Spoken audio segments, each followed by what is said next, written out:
Hey everybody, my name is Mike Hagan. I'm here today to show you the new Sony Xperia 1.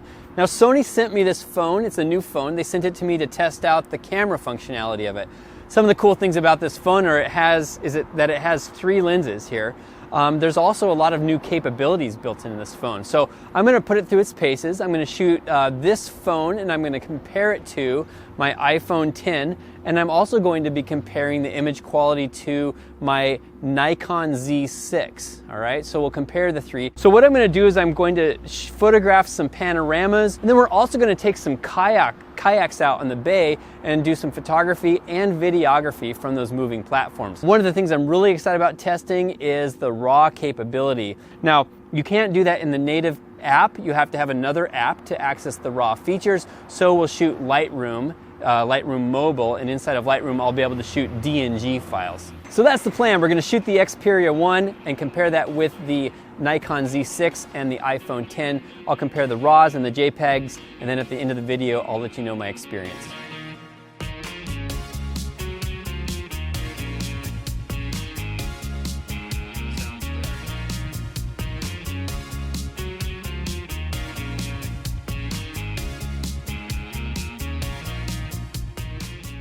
I'm going to shoot a panorama now, and one of the things I've noticed is that when you activate the panorama function on the camera, it opens up a separate app called the Panorama app, basically. Now we'll do the panorama sweep. Here we go.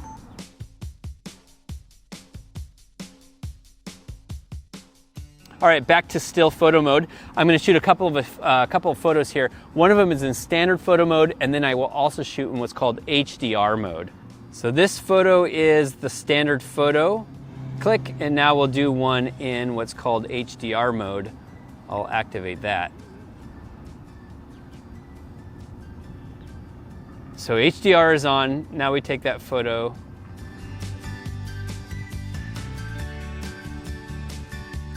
The next step is we're going to compare cameras. So I'm going to take a photo of Gig Harbor Bay. At the end of the bay is Mount Rainier, and it's hidden underneath some clouds right now. So we're going to test the resolving power and the dynamic range of the Xperia 1, the iPhone X, and the Nikon Z6. Here we go.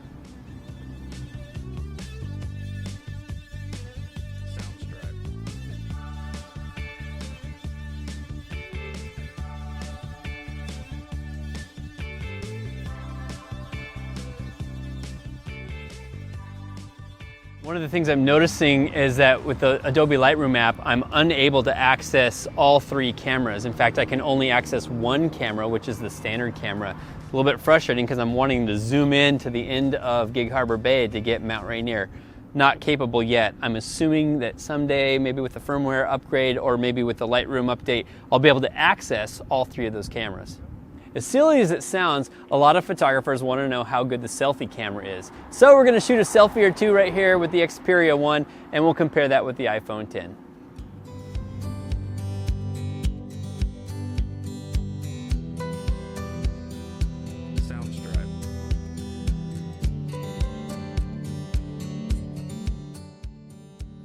So now we're going to go to an estuary. It's here in Gig Harbor, and it's a little bit more of a nature scene. A lot of times there's great blue herons there. There's also sometimes flowers and plants, so we'll see how the cameras perform in this section of the woods.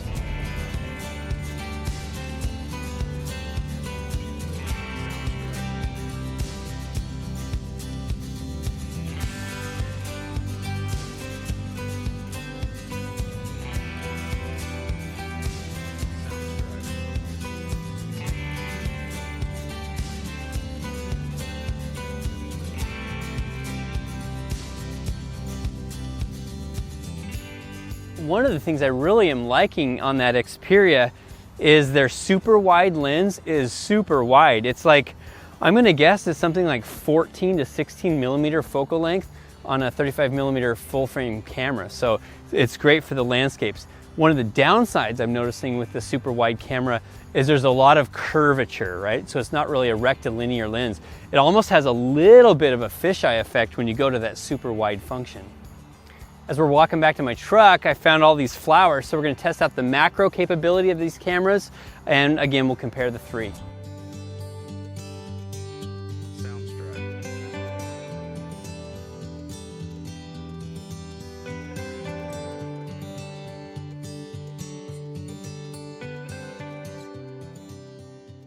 So after shooting with all three cameras, it's clear that the Xperia 1 and the iPhone X have about the same magnification overall. It'll be interesting to see when I get back to my computer which one is sharpest and which one has the most dynamic range. All right, so we're down here on the Gig Harbor docks and we are gonna take off and shoot the Xperia 1 out here in Gig Harbor Bay. I've got the Xperia on the Joby GorillaPod. I also have the iPhone X, which we're gonna compare. And then I also brought along here my Nikon Z6. So we'll do some sample photos with all three cameras. I'll be shooting both JPEG and RAW off of the Xperia, and then we'll compare it all when we get back to shore.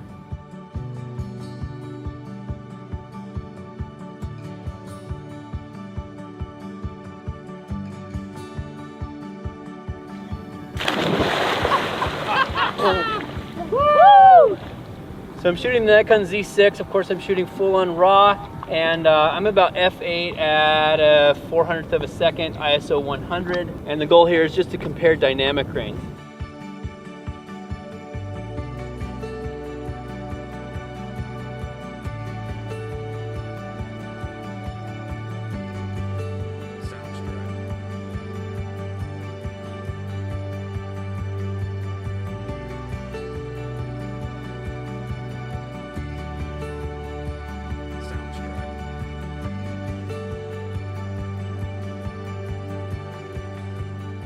So I'm in here, I'm inside of a little marina, and on this side of me there's a big boat. It looks to be, I'm gonna say 50, 55 feet long.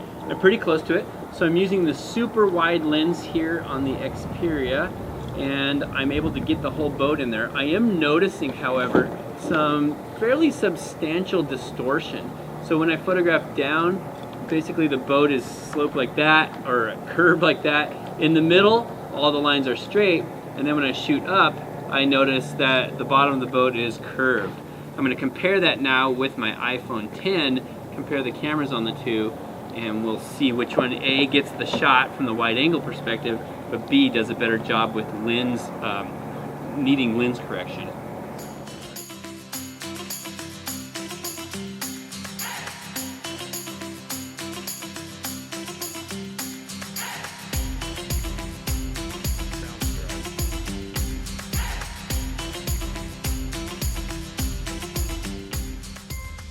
Hey, special thanks to the Gig Harbor Fly Shop. Thanks for loaning us the kayaks. It was awesome. So we're back in the studio now from our adventure out on the water in Gig Harbor, and I've downloaded all the images to my computer system.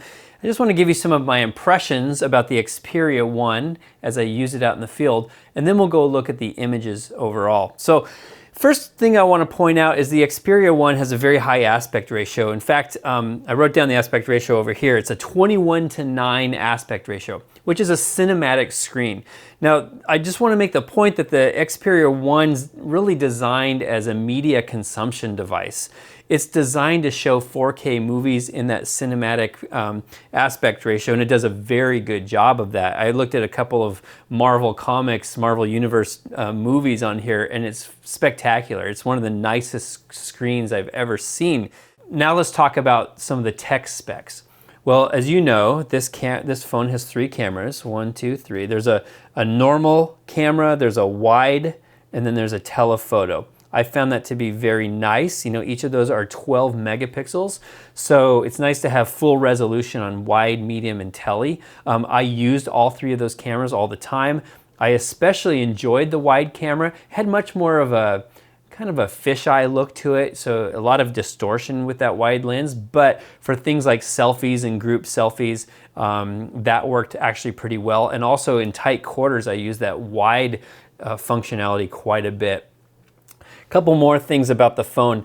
The app itself is fairly straightforward. There are basically two modes in the app. There's the auto mode, and then you click the mode button. You can click right here for manual. In the manual mode, you can go to manual focus. You've got manual shutter speed. You've got manual ISO, manual exposure compensation, and then manual white balance. So it's not super sophisticated. So for example, in the manual white balance, you've got 4 options: cloudy, sunny, fluorescent, and incandescent. There isn't a Kelvin mode in there, which I kind of wish they had. That's all right. And then we also have, in terms of exposure compensation, there isn't like a numerical value, it's just brighter or darker. So even in the manual mode, I'm finding that it's not what maybe a professional photographer would want in a manual mode in the camera. So I recommend maybe downloading a third-party app, something like Lightroom Mobile or Lightroom as an app will allow you to hit all of those manual functions, including shooting RAW files, which is the last point I want to make here. You cannot shoot RAW in the native camera app, but you can shoot RAW using a secondary or a third-party app like Lightroom, which is what I did for this test. I'll head in here to Lightroom Classic CC, and I want to make the point that I photographed a bunch of these images today in Lightroom Mobile, in other words Lightroom CC on the Xperia 1. I also photographed a bunch of these images as just JPEGs, and then I also used the iPhone JPEGs and RAW files and the Z6 from Nikon. So I put all of those into one collection here, and then we'll use the Lightroom Classic CC to compare and contrast all of those images. Let's go ahead and start with looking at some JPEGs. And what I'm going to do here is I'm going to sort by just the Xperia 1. So I click up here, and then I'll look at all of the files, I'll look at all of the JPEGs from the Xperia 1 here. Let's start with this boat photo. Again, these are 12 megapixel files. These are straight out of camera, so I've done no post-processing here. Let's zoom in and look. Well, it's looking a little bit crunchy. Like there, I'm going to go to 2:1 here. You can see some jaggies here on these corners. That was at 2:1. Let's go and look at another image. We'll look here at this image here. So I'm liking the overall feel, and I'm going to zoom in a little bit on the boat there, go to 100% zoom on my iMac. And again, it looks like a cell phone processed photo. The quality is pretty good overall, but you can tell definitely that it's a cell phone image. Let's compare that now with the iPhone. Okay, so go to the iPhone, basically with the iPhone, and we'll use the HEIC images, which are the new iPhone compressed format, which is somewhat similar to a JPEG. So there we go. Image quality from the iPhone, it's similar, overall similar. It looks like I might have retained a little bit more detail in the highlights. Okay. Now let's go look at the Nikon Z6 for that same imagery. And this image here has been processed, so that's kind of an unfair comparison. But let's go ahead and look at this one. So this is a Z6, you know, it's 24 megapixels. This is a RAW photo, again, straight out of the camera with no processing. Let's go ahead and zoom in there. Obviously, a lot more resolution, a lot more clarity, lots of details retained there in the highlights. Overall, it's a nice image. You would expect it to be best, and of course, it is best here. But I'm thinking initially, at least, that the Xperia 1 holds up for what I would call web-based viewing, Instagram-based viewing, and Facebook-based viewing. Now what I'm going to do is I'm going to grab that same photo from all three cameras and we'll compare them side by side inside of Lightroom. All right, so here are the three. The one on the left is the Sony, the one in the middle is the iPhone, and the one on the right is the Nikon Z6. Again, these are all unprocessed. If I look at the Sony, you can see a definite magenta cast. Overall though, it's a great image. It looks like it retained all the details and the highlights. The clouds have a lot of information. Let's go to the iPhone. Looks like the iPhone blew out a little bit of the whites, all right, but the colors are much more natural, much more neutral. Maybe that's the right term. And then of course we have the Z6, and the Z6 overall looks very nice in terms of overall tonality, colors, white balance, and saturation, and we got lots of details there in the highlights. Let's pick a winner between the iPhone and the Xperia 1. So again, here's the Xperia 1, there's the iPhone. Even though the Xperia 1 has a magenta cast, I think I like the overall look of that image better. So we're going to give that win to the Xperia 1. Let's look at the raw photo from the Xperia 1 and compare that to the raw photo with the Nikon Z6. Again, not a fair comparison, but everyone always asks, so we gotta do that. On the left is the Xperia 1. You can see that was shot at ISO 64 and about a 6400th of a second. On the right is the Nikon Z6. We shot that at about ISO 100 at a 3/20th of a second. And the Z6 was shot about f9, whereas the Xperia 1 was at f1.6. And you all know that when you have a really little sensor, your depth of field is pretty great, even with big apertures. So don't worry about that so much. Let's go look at that Xperia 1 here on the left-hand side. Overall, image quality looks pretty good. Look up here in the sky and you can see a lot of grain showing up even at ISO 64. Now I did process these. I did add a bit of color using the vibrant slider, and then I brought down the highlights and I brought up the shadows. That said, there is quite a bit of noise and grain there in the sky with the Xperia 1, but it's perfectly in line with what I would expect from a cell phone camera. I know that if I printed this one out on the left side, I'm gonna get a nice print up to about an 8x10. I would feel comfortable with that. Now, the Z6 on the other hand, well, it is a professional level mirrorless camera, full frame sensor. There's no grain at all in the sky, and the resolution is excellent. The colors, the clarity, very happy with that. And that of course is gonna print out as big as you want it to, you know, 20 by 30 bigger, 4 foot by 6 foot. It'll do just fine with that. Well, you know, the win in this image comparison, again, it's not a fair comparison. The win goes to the Nikon. However, very happy and very pleased with the Sony Xperia 1. Well, that wraps up our test of the Xperia 1 in an outdoor and travel situation. Overall, I'm pleased with the camera. I love having 3 cameras on the back. Excellent, good job, Sony. I found the camera app itself to be just a little bit fiddly, but it was serviceable, it was usable. Really pleased with that. I was able to eke out a lot more detail using the raw photos, so my recommendation for you is if you do end up using this phone, then get a third-party app that allows you to shoot raw. In comparison to the iPhone, overall, on average, it's about equivalent. There's a stronger magenta cast that I'm finding on the Xperia 1. I'm finding that the iPhone gives me a little bit more natural color. That said, if you're shooting raw, none of that really matters because you can post-process and do your white balance and your colors in post-processing.